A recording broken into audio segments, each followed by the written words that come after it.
que são muito atuais.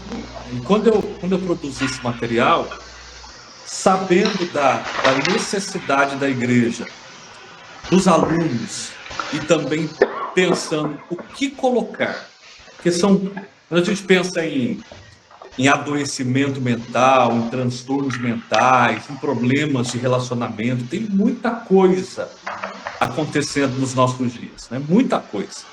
Quem está na prática pastoral aí, pastor Evaldo, os demais pastores que estão aqui, ou irmãos que atuam com liderança, sabem que cada dia que passa surge uma coisa nova. Vem alguém buscar ajuda, conselho, orientação, e são muitas coisas. Então, não daria tempo num curso como esse de nós trabalharmos as diversas coisas que acontecem. Então, eu procurei pensar aqui 5 realidades, e essas 5 realidades, nós muito lidamos com elas.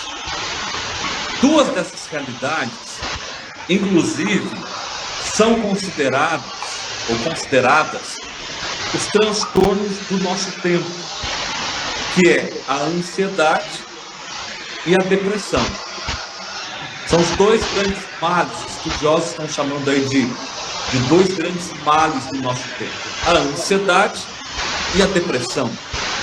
A ansiedade, eu posso dizer que é um estado de constante preocupação, uma sensação ou uma percepção de que algo ruim vai acontecer, um perigo iminente está aí. Então isso vai deixando as pessoas ansiosas.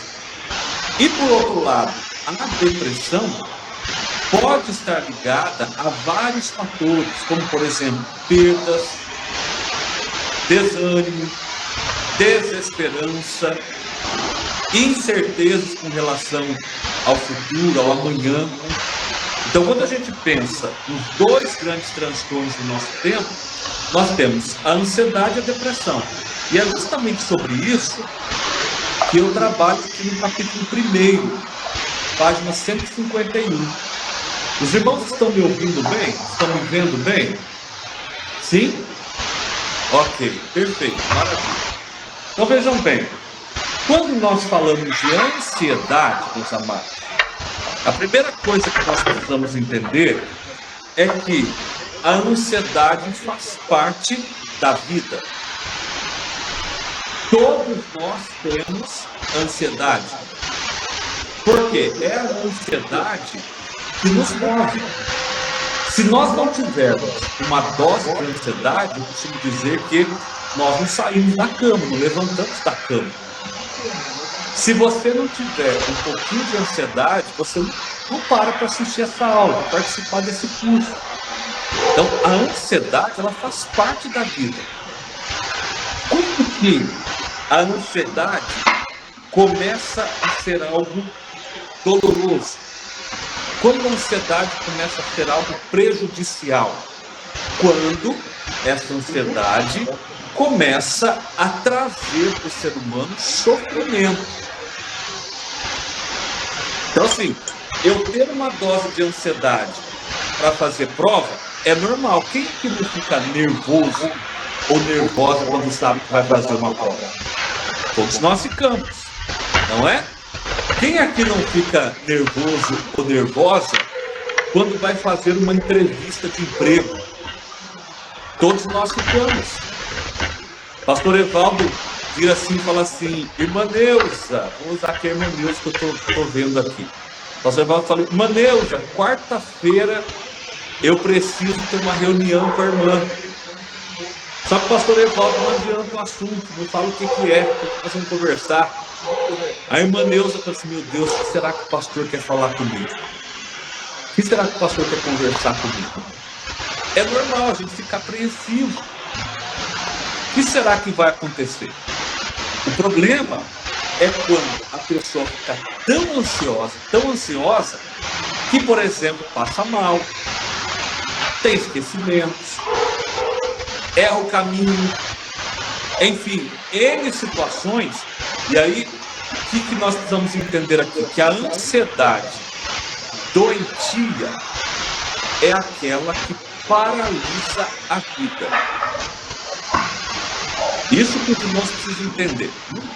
Aquela ansiedade que começa a prejudicar o funcionamento da vida, do dia a dia, essa ansiedade é patológica, é doentia. Agora, olha só. Se eu expliquei no começo da aula aos irmãos que a ansiedade é um estado de preocupação, geralmente nós ficamos ansiosos quando nós estamos preocupados com algo que está para acontecer, ou que eu acho que vai acontecer. Então a ansiedade está muito ligada ao futuro. Você quer ver a fala do ansioso? Será que eu vou conseguir tal coisa? Será que eu vou passar na prova? Será que eu vou ser promovido na igreja? Ou será que eu vou ser promovido no trabalho? Outra frase ou palavra muito comum para a pessoa que está com ansiedade, ou que geralmente tende a ter um perfil mais ansioso: e se não der certo? É o e se. E se eu não conseguir? E se eu não passar? E se o salário não cair? Veja, é uma preocupação com o futuro, com algo que ainda não aconteceu, mas que na minha mente já está acontecendo. Por quê? Porque nós pensamos por imagens. Então veja, na medida em que vou pensando, e se eu não for bem na prova? Aqui na minha mente, eu já estou vendo, visualizando uma prova, eu não indo bem nessa prova, tirando uma nota baixa nessa prova, sendo reprovado, e o que vão pensar, e como que eu vou ficar. Veja, a mente, ou pensamento, começa a catastrofizar. E essa é uma característica da ansiedade, a catastrofização. Eu começo aqui na minha mente a pensar um monte de coisas negativas e catastróficas. Só que aí que está, meus amados. Se eu entendo que todo pensamento gera emoção, sentimento, resposta física e comportamento, aí eu começo a entender por que a ansiedade me faz mal. Porque quando eu estou muito ansioso, quando os meus pensamentos estão dominados pela ansiedade, as minhas emoções e sentimentos começam a ficar mexidos, eu vou usar essa expressão, e aí a pessoa pode, ou eu posso, começar a ter sintomas físicos que são resultantes da ansiedade. Vamos dar uma olhada no livro? Olha lá comigo na página 154.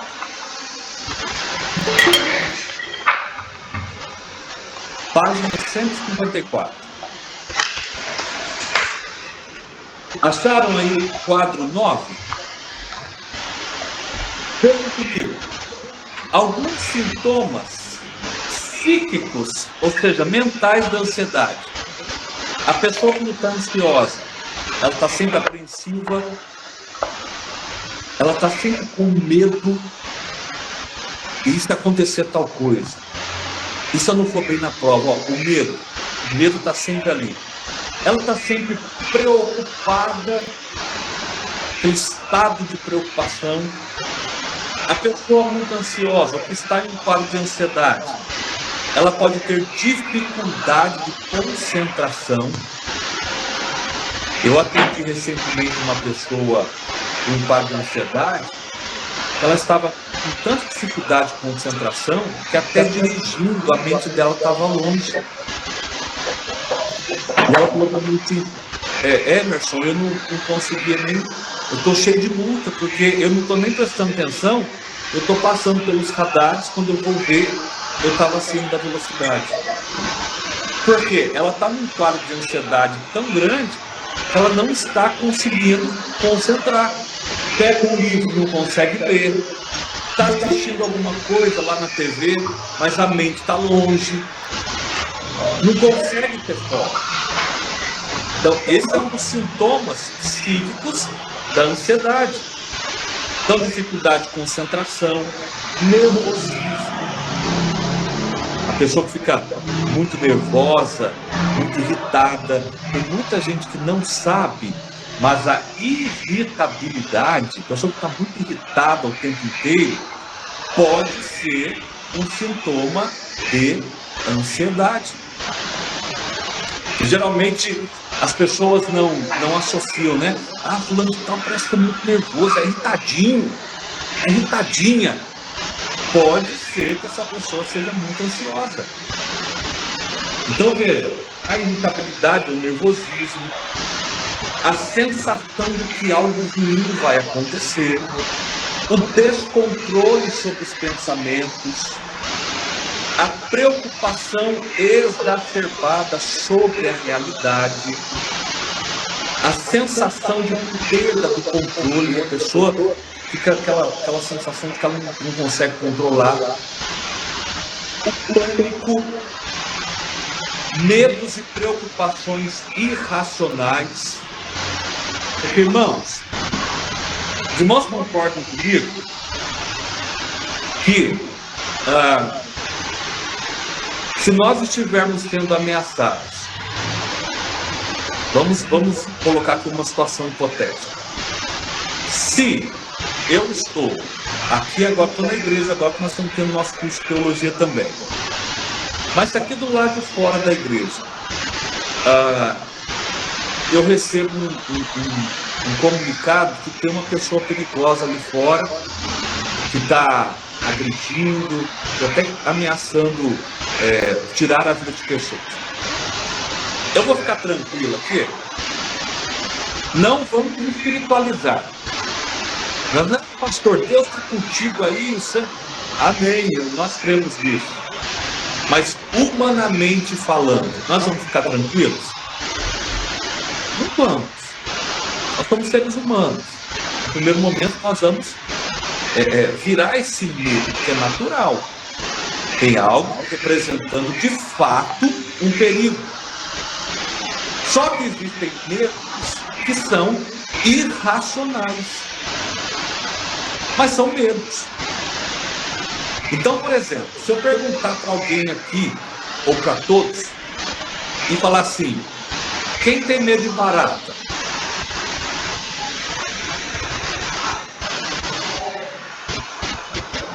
Alguém pode ser que fala, eu tenho medo de barata. Mas quando você vê uma barata, o que você faz?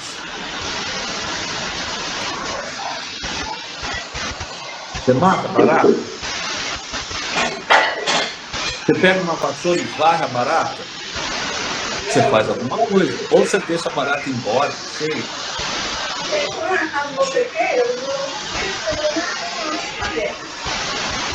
Bom, eu acho que não é aqui. Mas veja bem, a questão é quando uma pessoa vê uma barata e tem uma crise e passa mal. E literalmente, se deixar, quebra a casa inteira, porque vai tentando matar a barata. E a pessoa entra num estado de descontrole emocional. Irmãos, isso acontece. Nós chamamos de fobia. A pessoa entra em um estado de descontrole tão grande. Por quê? Porque ela viu uma barata. Olha o tamanho da barata. Barata pode ser nojenta, pode ser asquerosa para alguns, pode até dar medo. Mas o medo irracional é aquele medo que foge à razão, não tem, aparentemente, humanamente falando, racionalmente falando, não tem sentido. Mas a pessoa tem uma crise de ansiedade. Então, aqui o nosso texto está dizendo isso, olha só, medos e preocupações irracionais. Tem gente que vai alimentando tanto medo, e o medo é um gatilho poderoso para a ansiedade, porque ele deixa o cérebro em estado de alerta. Pode ver que a pessoa que está em ansiedade, em quadro de ansiedade, ela pode ter dificuldades para dormir, ela tem insônia, porque o cérebro dela está em estado de alerta. Eu acho que tem algum microfone aberto, está dando eco, não está?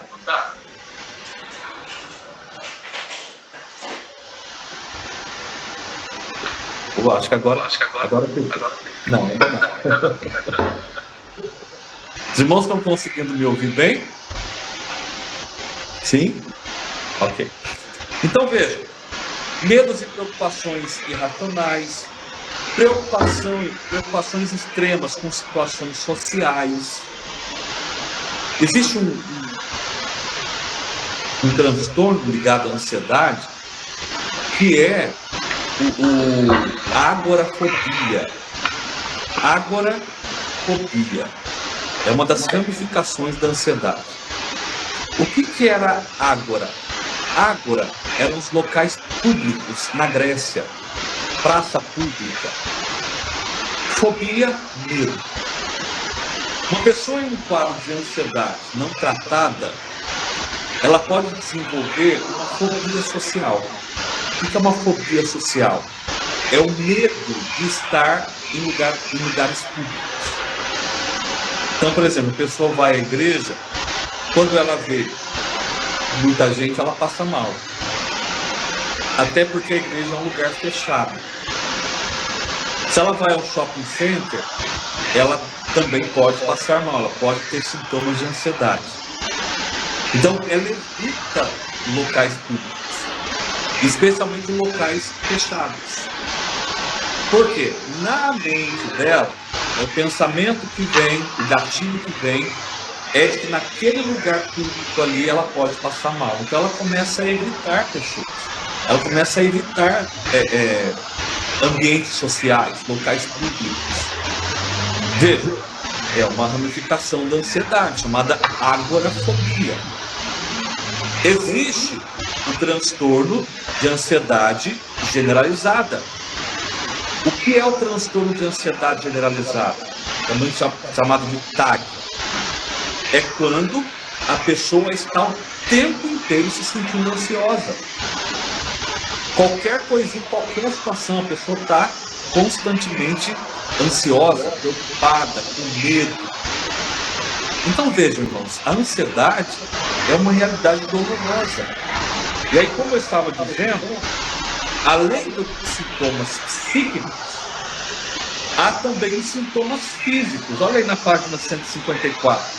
Por exemplo, quando alguém está se sentindo ansioso, o coração dessa pessoa pode acelerar, é ataque cardíaco, tem gente que fica com a boca seca, tem gente que tem falta de ar, tem gente que sente tontura, a pessoa fica tonta, se sente tonta.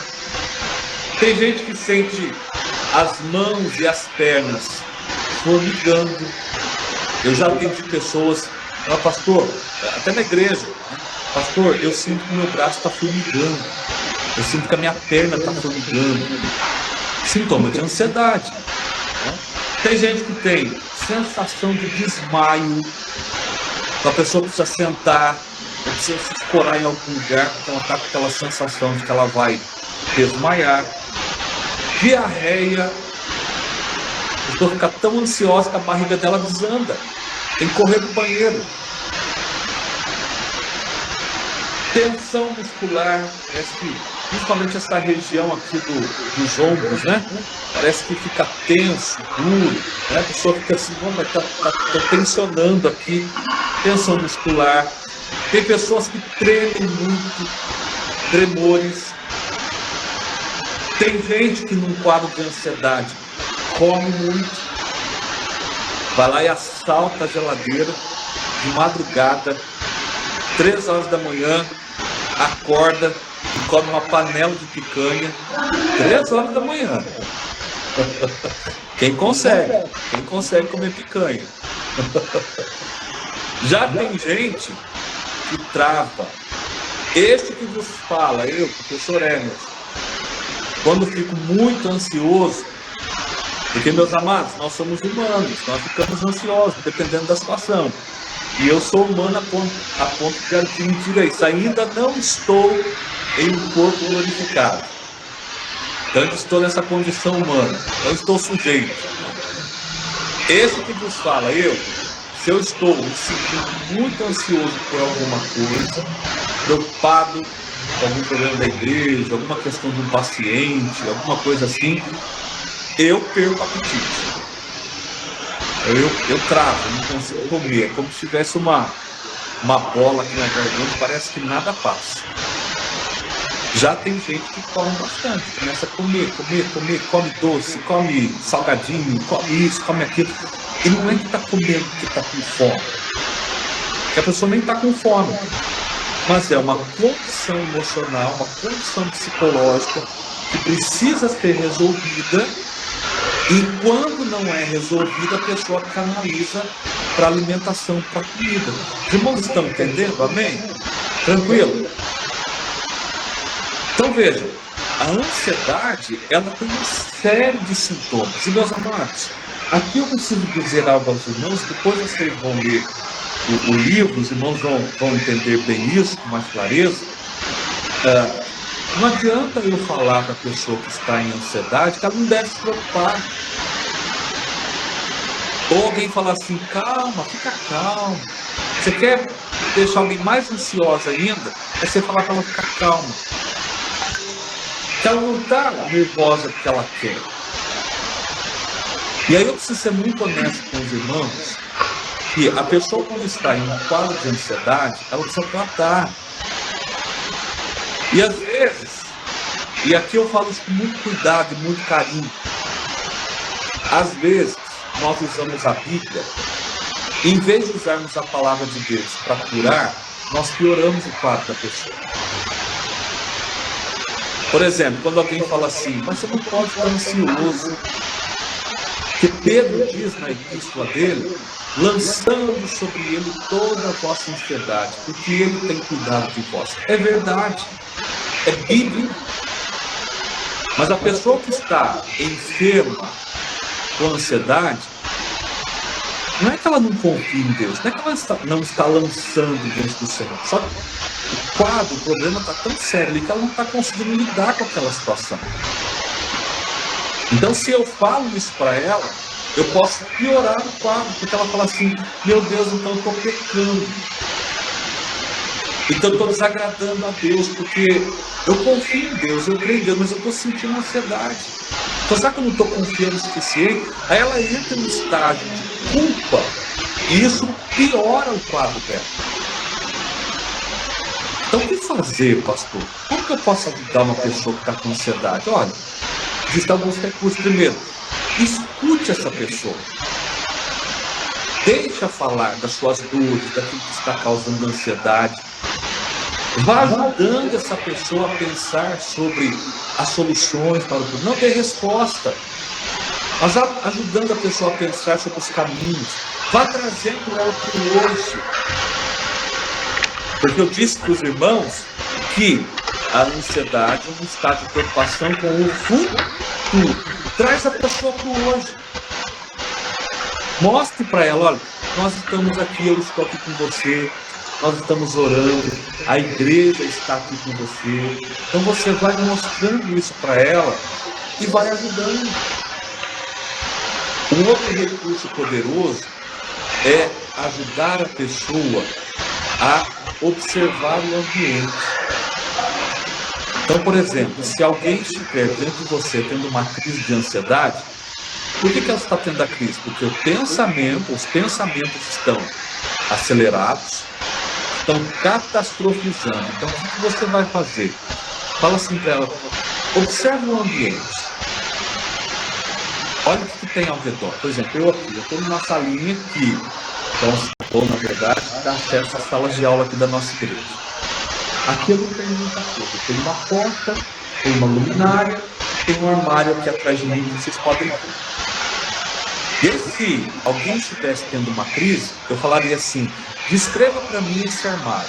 Aí a pessoa olhava e falava, é um armário retangular, alto, ele é de uma cor acinzentada, tem duas portas. Descreve para mim a sala. Ó, é uma sala pequena, um saguão, o piso é pintado de cinza, a luminária é daquela luz fluorescente. Veja, a pessoa vai descrevendo para mim, e o que eu estou fazendo com ela? Eu estou tirando a pessoa do foco dos pensamentos catastróficos. Eu estou tirando ela daqueles pensamentos que estão deixando ela ansiosa e estou pedindo para ela observar e descrever o ambiente. Então eu tirei o foco e coloquei o foco no externo. Sabe quem ensinou isso para nós? Alguém faz ideia de quem ensinou isso para nós? Quero ouvir você. Vou até pegar uma aguinha. Quem ensinou esse recurso?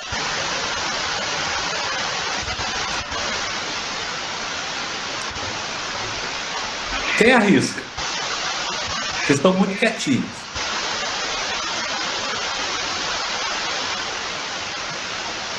Ninguém arrisca?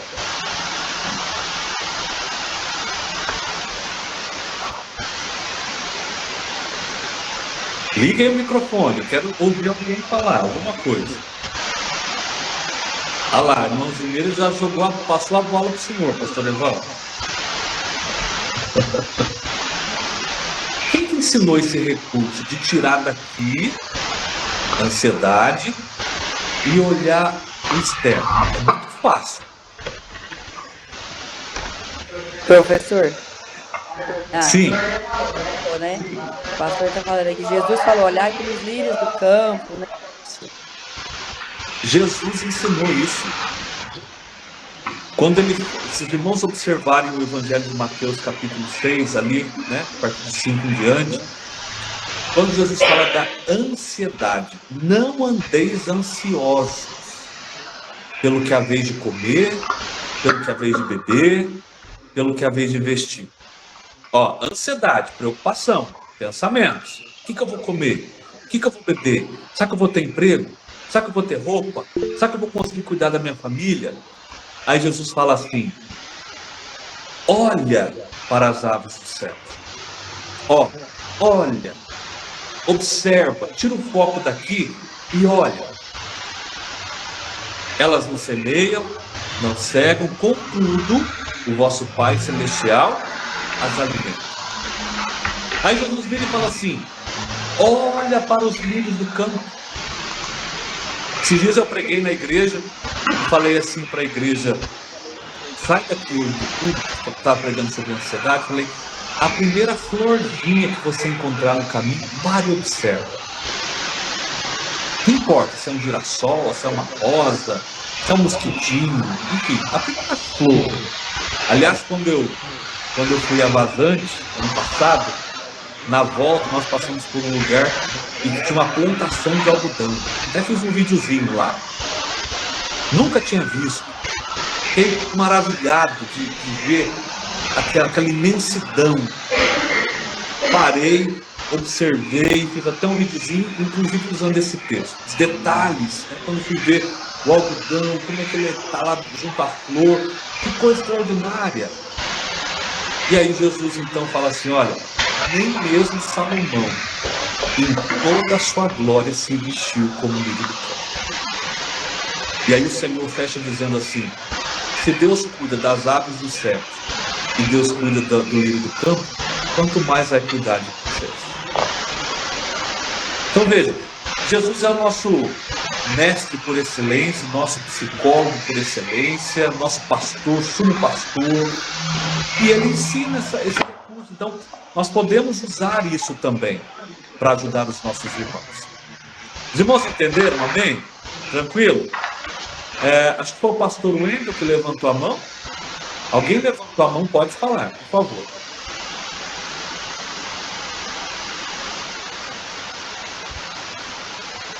Não, pastor, eu só queria falar, até depois eu pensei, não vou falar não, mas já que a gente falou, eu vou falar.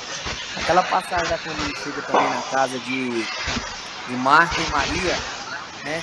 Ele tá lá, Maria tá lá aos pés de Jesus, e Marta chega e fala: Senhor, manda minha irmã me ajudar.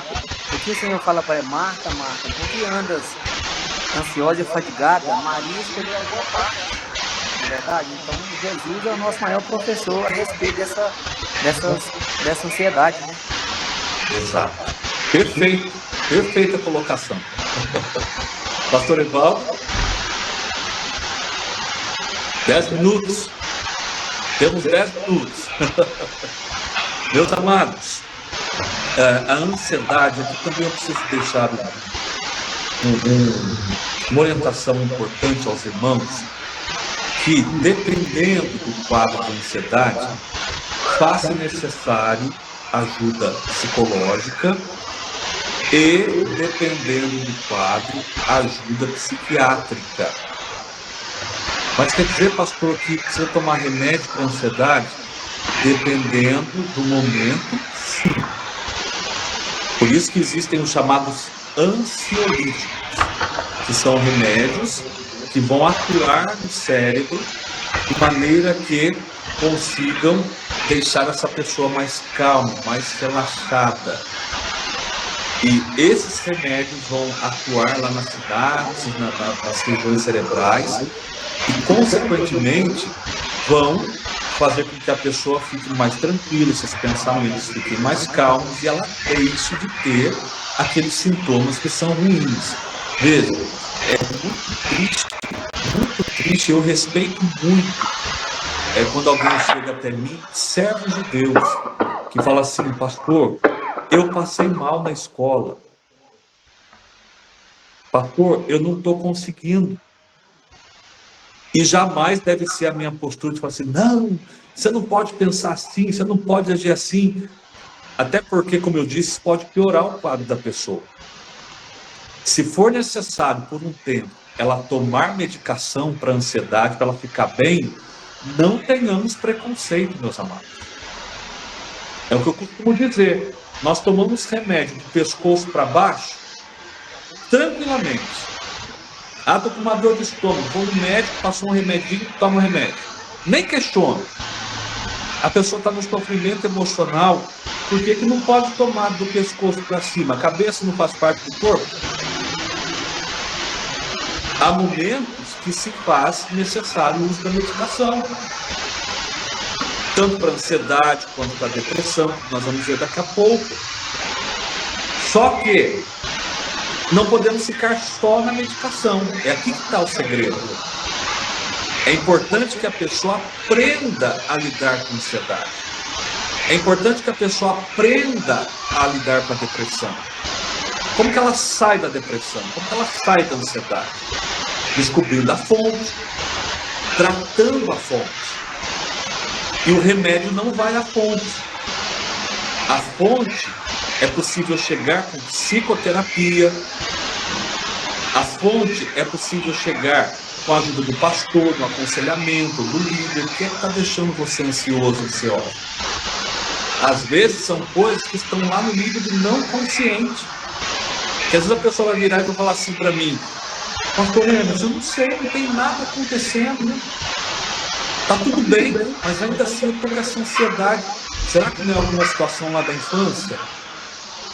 Algo lá da adolescência? Que não foi tratado, que de repente agora está desencadeando sintomas de ansiedade? Então, esse acompanhamento profissional vai ajudar a pessoa. Então vamos pensar sobre isso para que nós façamos um bom trabalho de ajudar essa pessoa. Pois não, pastor Evaldo, pode falar. Professor, e é sempre bom, né? Eu sempre oriento quando posso procurar um profissional, porque eu ajudo até certo ponto. Certo ponto para frente já não é minha área, não é minha alçada. Então eu sempre aconselho, e eu quero aproveitar o ensejo para aconselhar os irmãos mais uma vez, nunca é demais. Existem profissionais bons e eu sempre recomendo procurar profissionais que são cristãos, que têm os mesmos princípios nossos, né, que são cristãos. E nós temos muitos excelentes profissionais aí que são cristãos. Perfeito. Perfeito, pastor. Por quê? O profissional cristão, ele consegue compreender e observar essa realidade espiritual. E de repente o profissional não cristão não vai entender. E nós temos uma linguagem de fé que é só nossa. Tem coisas que acontecem. Essa semana mesmo eu ouvi uma pessoa dizendo na igreja que foi ao médico do trabalho, e ele falou assim: olha, eu estava no culto e o Espírito Santo falou comigo, eu ouvi a voz do Espírito Santo. O médico quis atestar a esquizofrenia, dizendo que ele estava ouvindo vozes. Por quê? Não entende essa linguagem espiritual que nós entendemos. O Espírito Santo fala conosco, nós ouvimos a voz do Espírito, o Senhor fala conosco. Mas se é um profissional que não conhece essa linguagem, que não é crente, que é pior, às vezes segue até algumas religiões avessas ao Evangelho, não vai ajudar. Ainda vai confundir mais a mente da pessoa. Então vamos pensar nisso com bastante carinho. Aí no capítulo 1, os irmãos vão poder ler mais alguns detalhes de tudo que eu fui explicando aqui, né? Mas é importante que nós ajudemos quem está na ansiedade a sair do quadro de ansiedade. Pastor, quanto tempo eu tenho? 2 minutos? Oh, meu Jesus! Um outro recurso importante dentro da questão da ansiedade é o uso da respiração. Meus amados, nós precisamos respirar bem. Sabia que nós não respiramos bem? Um recurso poderoso é a técnica da respiração. Por exemplo, eu inspiro o ar pelo nariz, então, ó, conto até 4 aqui na minha mente. 1, 2, 3, 4. E solto o ar pela boca bem devagar. Então veja bem, ó.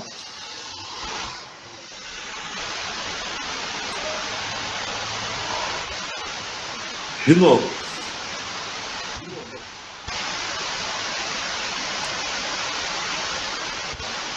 Esse é um poderoso recurso. Todos deveriam fazer isso. É claro que se de repente a pessoa tiver uma crise de ansiedade e ela for puxar o ar, pode ser que ela não consiga e piore. Ela está querendo respirar e não está conseguindo. Mas essa é uma forma de ajudar quem sofre com ansiedade. Ó, de manhã, quando você acordar, já faz o exercício da respiração. Ao longo do dia, faz o exercício da respiração. Eu conheço pessoas que saíram de quadros de ansiedade porque aprenderam a respirar direito, a respirar bem. E quanto que a gente paga para respirar? Graças a Deus, nada. Então, fazer o bom uso da respiração, isso vai ajudar aí no manejo para com a ansiedade. Aí no nosso livro, se os irmãos observarem, lá na página número 159, diz assim, ó, no finalzinho da 158, para tanto, o conselheiro deve ajudar a pessoa em ansiedade a confiar no Senhor, desenvolvendo atitudes que corroboram para a aproximação do Mestre, tais como a oração, o louvor, o reconhecimento das bênçãos que ele já tem concedido e, consequentemente, a gratidão. Para que isso aconteça, ele mesmo deve conhecer-se, ser empático e acolhedor, jamais julgar ou menosprezar a dor do próximo, sempre demonstrando o amor de Deus em seu coração. O apoio e o incentivo para o enfrentamento da ansiedade são fundamentais no manejo com o aconselhamento. Então, pensar nesta realidade, sobre esta realidade, certamente vai ajudar a todos. Amém? Nós vamos fazer a nossa pausa. Agora também nós temos nosso intervalo aqui. Mas a gente volta 9h10, pastor. 9h10 estaremos de volta. Vamos trabalhar um pouquinho da depressão e vamos fechando os assuntos e vai ser uma bênção. Amém?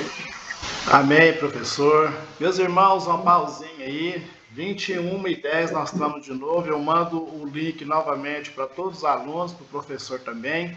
Lembrando, irmãos, que o professor Emerson, ele está trabalhando.